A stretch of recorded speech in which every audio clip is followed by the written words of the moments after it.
মুভির শুরুতেই এক সমুদ্রের নিচে এক মাছের রাজাকে দেখানো হয় যে একটা আংটি নিয়ে বসেছিল। রাজা তার গুপ্তচর ব্যাংকে জিজ্ঞাসা করে যে মাছটির সাথে তার বিয়ে হওয়ার কথা ছিল সেই মাছটি এখন কোথায়। তখন ব্যাংকটি রাজাকে জানায় ওই মাছটির কোনো খোঁজ পাওয়া যাচ্ছে না।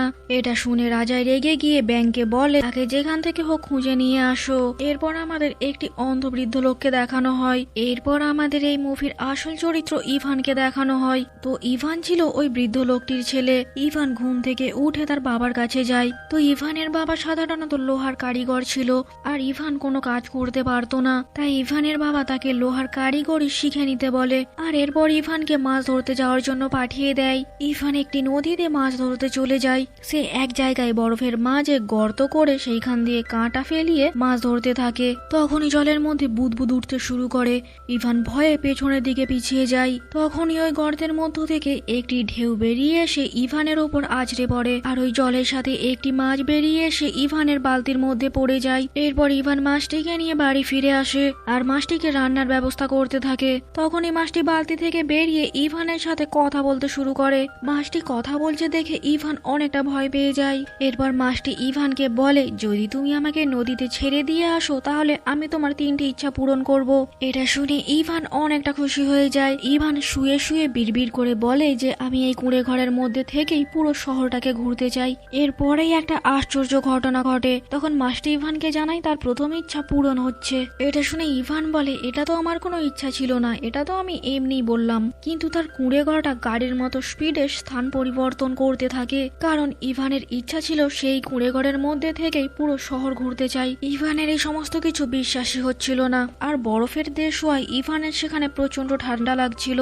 ইভান ঠান্ডায় কাঁপতে থাকে। তখন তার মুখ থেকে বেরিয়ে যায় এখানে সবুজ গাছপালা আর একটু গরম হলে ভালো হতো। সাথে সাথে সেখানকার ওয়েদার গরম হয়ে যায় আর আশেপাশের পরিবেশটা সবুজ গাছপালায় ভরে যায়। মাছটি বলে আমি তোমার 2টো ইচ্ছে পূরণ করে দিয়েছি আর এখন শুধুমাত্র তোমার 3য় ইচ্ছাটি বাকি রয়েছে।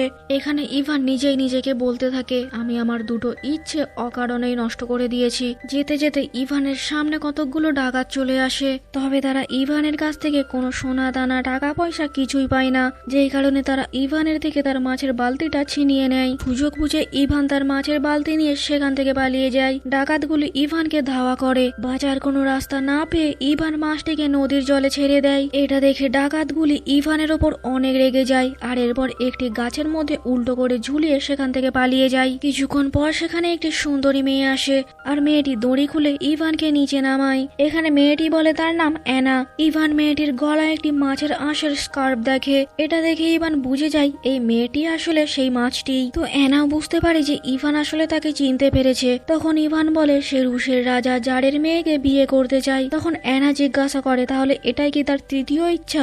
ইভান বলে না, এটা তার 3য় ইচ্ছা না। সে রাজকন্যাকে বিয়ে করতে চায় তার নিজের প্রচেষ্টায়। পরের দৃশ্যে আমাদের রাজা জারের রাজপ্রাসাদ দেখানো হয় রাজকুমারীর দাসী তাকে এসে বলছে যে ইংল্যান্ড থেকে রাজদূত এসেছে। এটা শুনে রাজকুমারী ন্যান্সি অনেক খুশি হয়ে যায়, কারণ সে সব সময় একজন ব্রিটিশকে বিয়ে করতে চাইতো। রাজা জার কখনোই ব্রিটিশদের পছন্দ করতো না। কিছুক্ষণ পর সেখানে ইংল্যান্ডের রাজদূত চলে আসে। সে ন্যান্সিকে একটা খুব সুন্দর ছাতা উপহার দেয়। এরপর রাজা জারের সাথে আলাপ করে। ততক্ষণে ইভান আর অ্যানাও ওই রাজপ্রাসাদের মধ্যে পৌঁছে গিয়েছিল। এরপর রাজদূত রাজাকে একটি খুব সুন্দর খুব বড় মেশিন দেখায় আর এই মেশিনটি অটোমেটিক ভাবে মিউজিক বাজাতো।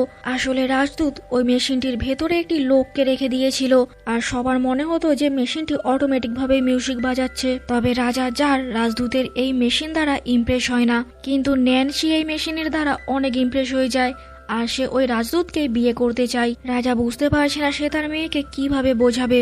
তখনই সেখানে ইভান চলে আসে। এখানে এসে ইভান বলে যে সে রাজকুমারীর জন্য এমন এক বাদ্যযন্ত্র আনবে যেটা অটোমেটিক ভাবে মিউজিক বাজাবে। সে একটি জাদুর বাদ্যযন্ত্র তাদের এনে দেবে। এটা শুনে রাজা অনেক খুশি হয়ে যায়, কারণ রাজা একটা সূত্র খুঁজছিল যাতে করে সে রাজকুমারীর সাথে রাজদূতের বিয়ে আটকাতে পারে। রাজা ইভানকে জানায় সে যদি এই জাদুর বাদ্যযন্ত্র এনে দিতে পারে তাহলে সে যা চাইবে রাজা তাকে তাই দেবে। তখন ইভান রাজাকে জিজ্ঞাসা করে যদি সেই জাদুর বাদ্যযন্ত্র এনে দেয় তাহলে কি রাজা তার সাথে রাজকুমারীর বিয়ে দেবে। রাজা এটাতে রাজি হয়ে যায়, কিন্তু ইভানের কথা শুনে ন্যান্সি অনেক রেগে যায়, কারণ রাজকুমারী ন্যান্সি ইভানকে পছন্দ করে না। ইভান বাইরে এসে অ্যানাকে সমস্ত কিছু জানায়। এই জাদুর বাদ্যযন্ত্রটা আনা আসলেই অনেক কঠিন একটা কাজ, কারণ ওই বাদ্যযন্ত্রটা একটি অন্ধকার জঙ্গলের মধ্যে একটি বিড়ালের কাছে থাকে। ইভান অ্যানাকে জিজ্ঞাসা করে সেখানে কি ধরনের বিপদ রয়েছে। তখন অ্যানা জানায় ওই জাদুর বাদ্যযন্ত্রটি এমন ভাবে তৈরি যাতে করে বিড়াল যদি খুশির সঙ্গীত বাজায় তাহলে লোক নাচতে শুরু করে, আর যখন মানুষেরা নাচতে নাচতে ক্লান্ত হয়ে পড়ে তখন ওই বিড়ালটি তাদের খেয়ে নেয়। আর যদি বিড়ালটি দুঃখের সঙ্গীত বাজায় তাহলে মানুষেরা দুঃখে কান্না করতে করতে মাটিতে লুটিয়ে পড়ে, আর তাতে করেও বিড়ালটি তাদের খেয়ে নেয়। ইভান অ্যানার সাথে ওই জাদুর বাদ্যযন্ত্রটি খোঁজার জন্য বেরিয়ে পড়ে। দিনের পর দিন তারা বিভিন্ন প্রতিকূল পথ পেরিয়ে অবশেষে সেই অন্ধকার জঙ্গলের কাছে পৌঁছে যায়। জঙ্গলের কাছে এসে অ্যানা ইভানকে বলে এবার তাকে একাই যেতে হবে। তো ইভান অ্যানাকে একা ফেলে জঙ্গলের মধ্যে চলে যায়। ইভান দেখে জঙ্গলের চারিপাশে মানুষের কঙ্কাল পড়ে রয়েছে। তখন পেছন থেকে একটি বিড়াল জানায় এই কঙ্কালগুলি সেই সব মানুষের যারা এই জাদুর বাদ্যযন্ত্রটি আনতে এসেছে। তখন ইভান বলে আমিও আসলে এই বাদ্যযন্ত্রটিকে আনতে এসেছি। তখন বিড়ালটি জিজ্ঞাসা করে সে কিসের সুর শুনতে চায়, দুঃখের নাকি আনন্দের। ইভান বিড়ালটিকে দুঃখের সঙ্গীত বাজাতে বলে। বিড়ালটি দুঃখের সঙ্গীত বাজাতে থাকে, কিন্তু বিড়ালের ওই সঙ্গীতের সুর ইভানের ওপর কোনো প্রভাবই ফেলে না। এটা দেখে বিড়ালটি অবাক হয়ে যায়। তখন ইভান বলে ছোটবেলায় তার মা প্রতিদিনই এই সঙ্গীত তাকে শোনাতো, এই জন্য এই সঙ্গীতের কোনো প্রভাবই ইভানের ওপর পড়েনি। বিড়াল তার শর্ত হেরে যায়, যেই কারণে এই জাদুর বাদ্যযন্ত্রটি তাকে দিয়ে দিতে বাধ্য হয়। বিড়ালটিও ইভানের সাথে যেতে চাই। ইভানও বিড়ালটিকে নিয়ে সেখান থেকে চলে যায়। এদিকে অ্যানা নদীর ধারে বসে বসে যখন ইভানের জন্য অপেক্ষা করছিল তখন মাছের রাজার গুপ্তচর মানে সেই ব্যাঙটি অ্যানার কাছে আসে। ব্যাঙটি অ্যানাকে বলে মাছের রাজা তাকে চারিদিকে খুঁজছে, তাই সে যেন খুব তাড়াতাড়ি রাজার কাছে গিয়ে রাজাকে বিয়ে করে নেয়। কিন্তু অ্যানা মাছের রাজাকে বিয়ে করতে রাজি হয় না, আর ওই ব্যাঙটিকে সেখান থেকে চলে যেতে বলে। অ্যানা দেখে ইভানের কাছে সেই বাদ্যযন্ত্রটা, সে ওই জাদুর বাদ্যযন্ত্রটা আনতে সক্ষম হয়েছে। পর আমাদের সেই রাজদূতকে দেখানো হয় যে ছদ্মবেশে ইটালির রাজদূত সেজে রাজার কাছে আসে। তিনি সাধারণত রাজার কাছে রাজকুমারীর বিয়ের প্রস্তাব নিয়ে আসে। রাজদূত রাজাকে রাজকুমারীর বিয়ের প্রস্তাব দিতেই যাবে তখন সেখানে ইভান সেই জাদুর বাদ্যযন্ত্র নিয়ে চলে আসে। আর এখানে ইভান বিড়ালটিকে খুশির সঙ্গীত বাজাতে বলে, আর এই সঙ্গীত শুনে মহলে থাকা সবাই নাচতে শুরু করে। খুশির সঙ্গীত শুনে ইচ্ছা না থাকা সত্ত্বেও সেখানে সবাই নাচতে থাকে। রাজা ইভানের ওপর প্রচন্ড খুশি হয়ে যায়, আর শর্ত অনুযায়ী খুব শীঘ্রই রাজকুমারীর সাথে তার বিয়ে দেওয়ারও কথা বলে। এদিকে রাজকুমারী ন্যান্সি ইভানকে পছন্দ করে না, সে সেই রাজদূতকেই বিয়ে করতে চাইছিল। রাজকুমারী ইভানকে বলে যদি সে তাকে বিয়ে করতে চায় তাহলে তাকে রাজকুমারীর একটি শর্ত পালন করতে হবে। ইভান রাজকুমারীর কথায় রাজি হয়ে যায়। রাত হলে রাজকুমারী ওই রাজপ্রাসাদের একটি গোপন ঘরে যায়। এখানে রাজকুমারী তার মায়ের আত্মাকে ডাকে। তখন রাজকুমারী তার মায়ের আত্মাকে সমস্ত কিছু খুলে বলে, আর তার মাকে এমন কিছু প্ল্যান দিতে বলে যাতে করে ইভান এই রাজপ্রাসাদে আর কখনোই ফিরে না আসে। তখন তার মা রাজকুমারীকে একটি প্ল্যান দেয়। পরের দিন ন্যান্সি সবাইকে নিজের রাজপ্রাসাদে ডাকে। এখানে রাজকুমারী তার বাবা রাজা জারকে বলে যদি ইভান এমন কোনো একটা মেশিন নিয়ে আসতে পারে যেটা নিজের থেকেই খাবার তৈরি করতে পারবে তাহলে সে ইভানকে বিয়ে করতে রাজি হবে। তখন রাজা জার জানায় যে সে এমন একটা মাদুরের ব্যাপারে শুনেছিল যে নিজের থেকেই খাবার তৈরি করতে পারে। তখন রাজকুমারী ন্যান্সি জানায় যদি ইভান ওই জাদুর ম্যাটটি নিয়ে আসতে পারে তাহলে সে ইভানকে বিয়ে করবে। ইভান রাজকুমারের শর্তে রাজি হয়ে যায়। ইভান আবারও অ্যানাকে সাথে নিয়ে ওই জাদুর মাদুরটি খুঁজতে বেরিয়ে পড়ে। অ্যানা ইভানকে জানায় এই জাদুর মাদুরটি জন আর রন নামে দুইটি ছেলের কাছে রয়েছে। তারা ওই জাদুর ম্যাটের সাহায্যে যে কোনো খাবার পেয়ে যায়, আর এই জন্য তারা দুইজনে অনেক অলস হয়ে যায় আর এতটাই মোটা হয়ে যায় যে তারা দুইজনে আর এখন খুব বেশি চলাফেরা করতে পারে না। যেতে যেতে রাস্তায় তারা একটি বৃদ্ধ দম্পতির বাড়িতে আশ্রয় নেয়। তারা দুইজনে বসে বসে একটি ছুঁচের মধ্যে সুতো পড়াচ্ছিল। তাদের দেখিয়ে অ্যানা ইভানকে বলে যে দুই স্বামী স্ত্রীর মধ্যে সম্পর্ক অনেকটা ছুঁচ আর সুতোর মতো হওয়া দরকার, যাতে করে একজনকে ছাড়া অন্যজন অকেজো হয়ে পড়ে। এরপর তারা আবারও সেখান থেকে রওনা দেয়, আর যেতে যেতে অবশেষে তারা সেই পাহাড়ের কোলে পৌঁছে যায়। এখানে তারা সেই দুই ভাইকে দেখতে পায়, আর তাদের সামনে সেই জাদুর ম্যাটটিও দেখে।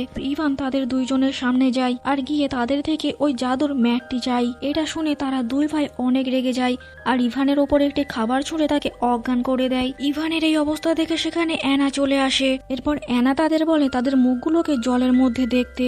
দুই ভাই তারা নিজেদেরই মুখ চিনতে পারছিল না। তখন ওই দুই ভাই অ্যানাকে উপায় জিজ্ঞাসা করে যাতে করে তারা রোগা হতে পারে। অ্যানা ওই দুই ভাইকে বলে, যদি তোমরা রোগা হতে চাও তাহলে প্রথমেই তোমাদের এই জাদুর ম্যাটটিকে তোমাদের থেকে দূরে রাখতে হবে, আর এরপর তোমাদের দুজনকে অনেক পরিশ্রম করতে হবে আর খুবই সীমিত খাবার খেতে হবে। এটা শুনে ওই দুই ভাই অ্যানার কথায় রাজি হয়ে যায় আর ওই ম্যাটটি অ্যানাকে দিয়ে দেয়। এরপর অ্যানা ওই ম্যাটটিকে আর ইভানকে নিয়ে সেখান থেকে চলে যায়। এদিকে মহলে রাজকুমারী আর রাজদূত দুজনে অনেক খুশি হয়, কারণ রাজকুমারী ভাবে ইভান হয়তো আর কোনোদিনই ফেরত আসতে পারবে না। তখনই সেখানে ইভান সেই জাদুর ম্যাটটি নিয়ে ফিরে আসে। এটা দেখে রাজকুমারী আবার রেগে যায়। সেই দিন রাতে রাজকুমারী আবারও সেই গুপ্ত কক্ষে যায়। সেখানে সে আবারও তার মায়ের আত্মাকে ডাকে। তার মায়ের আত্মাকে আবারও জিজ্ঞাসা করে এবার সে কি করবে। পরের দিন আবারও সবাই মহলে উপস্থিত হয়। তখন রাজকুমারী ন্যান্সি সবার সামনে বলে যে সে ইভানকে বিয়ে করার জন্য তৈরি। তবে ন্যান্সি চায় বিয়ের আগে ইভান অন্ধকার দুনিয়ায় গিয়ে তার মৃত মায়ের আশীর্বাদ নিয়ে আসুক, কিন্তু ইভান এই কাজের জন্য রাজি হয়ে যায়। ফিরে এসে ইভান অ্যানাকে সমস্ত কিছু বলে। অ্যানা ইভানকে বলে অন্ধকার দুনিয়া অনেক খারাপ জায়গা, সেখানে একবার গেলে সেখান থেকে ফিরে আসা প্রায় অসম্ভব। আর এরপর দুজনে আবারও ওই দুনিয়ায় যাওয়ার জন্য বেরিয়ে পড়ে। যাওয়ার পথে ইভান অ্যানাকে নিয়ে তার অন্ধ পিতার কাছে আসে, আর এখানে ইভান তার বাবার থেকে ক্ষমা চায়, কারণ তার বাবা অন্ধ হওয়ার পরেও সে তার বাবাকে এখানে একা ফেলে চলে গিয়েছিল। ইভানের একটা ইচ্ছা এখনো পূরণ করতে বাকি ছিল। তখন ইভান অ্যানাকে তার তৃতীয় ইচ্ছার কথা বলে। ইভান বলে অ্যানা যেন তার বাবার চোখ ঠিক করে দেয়। অ্যানা ইভানের তৃতীয় ইচ্ছা পূরণ করে দেয়, যাতে করে তার অন্ধ বাবার চোখ ঠিক হয়ে যায়। এরপর সে তার বাবার কাছ থেকে বিদায় নেয়। এরপর দুইজনে একটি নৌকো নিয়ে ওই অন্ধকার দুনিয়ার দিকে অগ্রসর হতে থাকে। তারা ওই অন্ধকার দুনিয়ায় পৌঁছে যায়। এখানে তারা ওই অন্ধকার দুনিয়ার রাজাকে দেখে।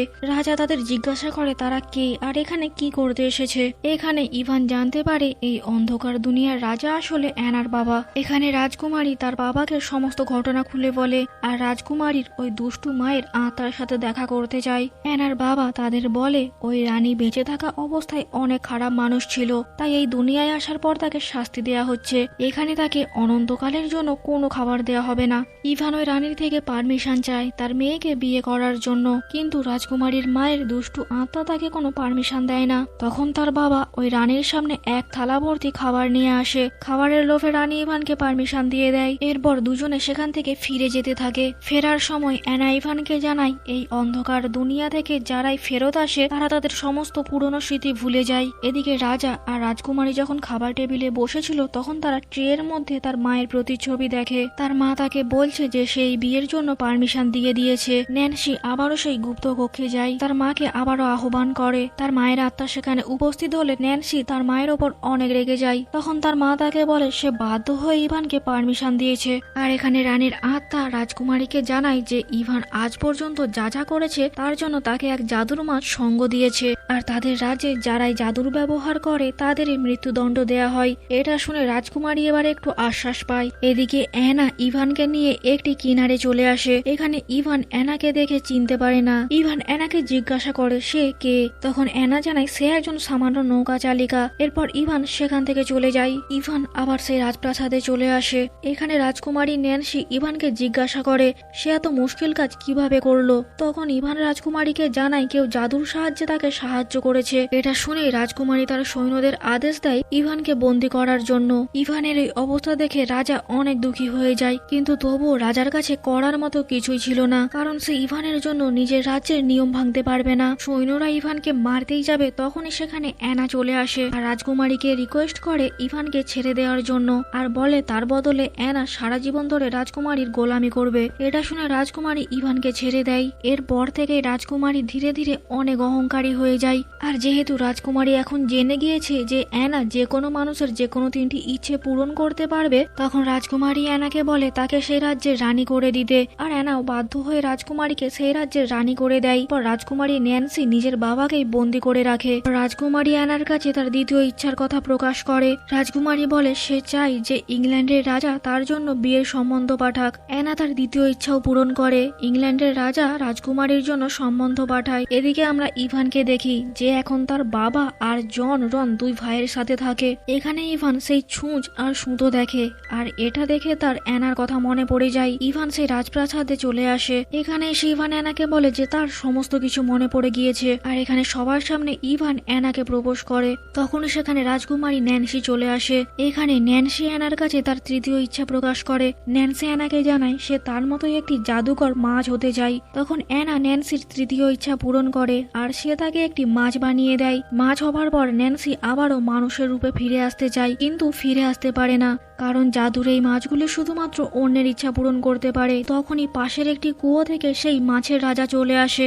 এখানে ন্যান্সিকে মাছের রূপে দেখে রাজা ভাবে এটি হয়তো অ্যানা, এই বলে সেই মাছটিকে ধরে নিচে নিয়ে চলে যায়। আর এদিকে ইভানও অ্যানাকে নিয়ে রাজপ্রাসাদ থেকে চলে যায়। আর মুভিটা এখানেই শেষ হয়ে যায়।